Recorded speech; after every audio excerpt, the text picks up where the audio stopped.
We are in this pandemic together. But this isn't just a virus pandemic. It's a stress pandemic too.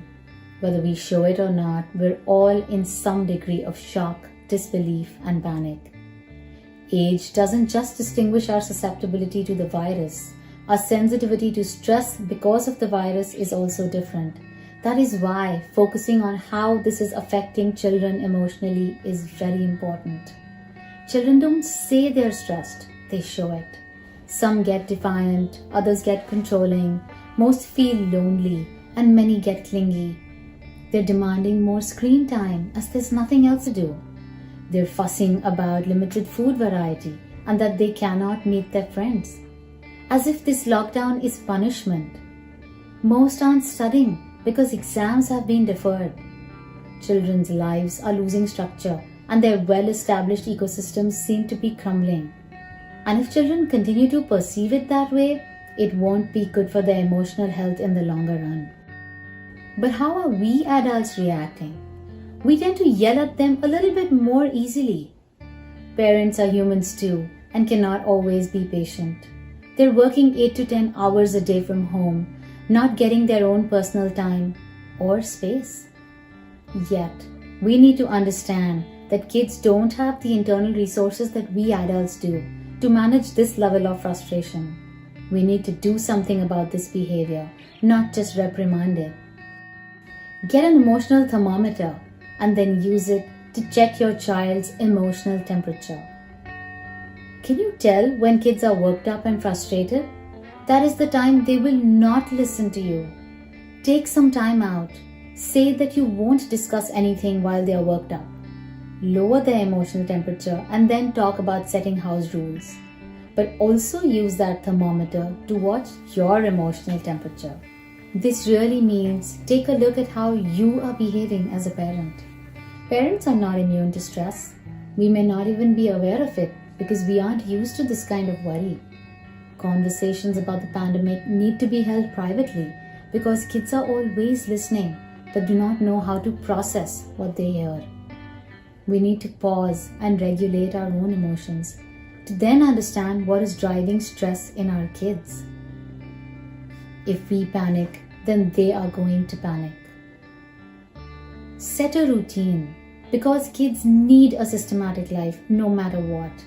They need a balance between productive activities and downtime.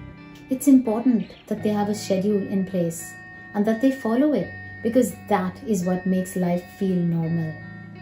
Home is equal to holiday and no studies.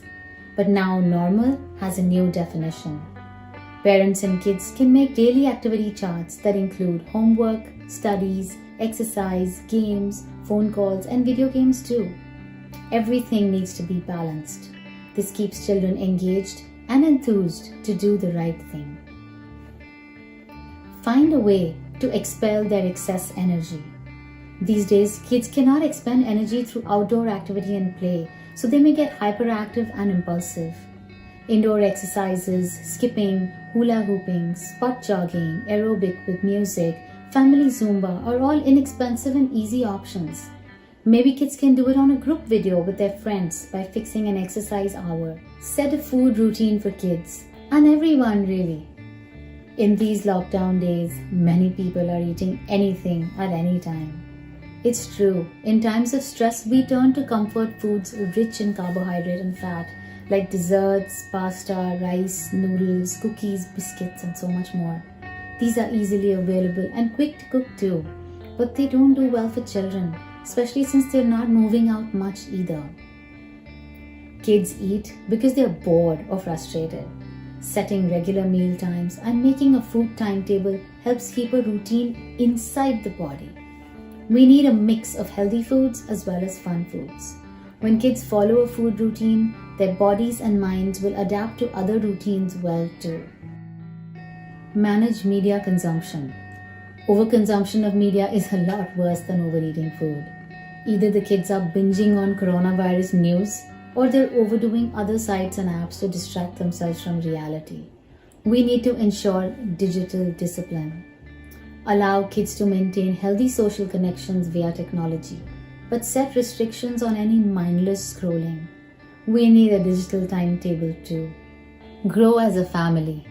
This is a unique time where parents and children and maybe other relatives are all together all at once. Use this time to engage with your kids. Do things with them that they like and let them see the you they never saw before. Board games, online games, art, 1,000-piece jigsaw puzzles, Lego, gardening, baking, cooking together. Do something, do anything together. Let it not become emotional isolation within the same household. I know it's not easy to manage office work from home, take care of the family, not get the usual exercise and social breaks, have the kids in your face full time, deal with a frustrated or frustrating spouse, not have house help, and really nobody to appreciate what each one is doing because everybody is neck deep in the same stress themselves. The only solace is we're in this together. We will get through this together. Let's all do the right thing.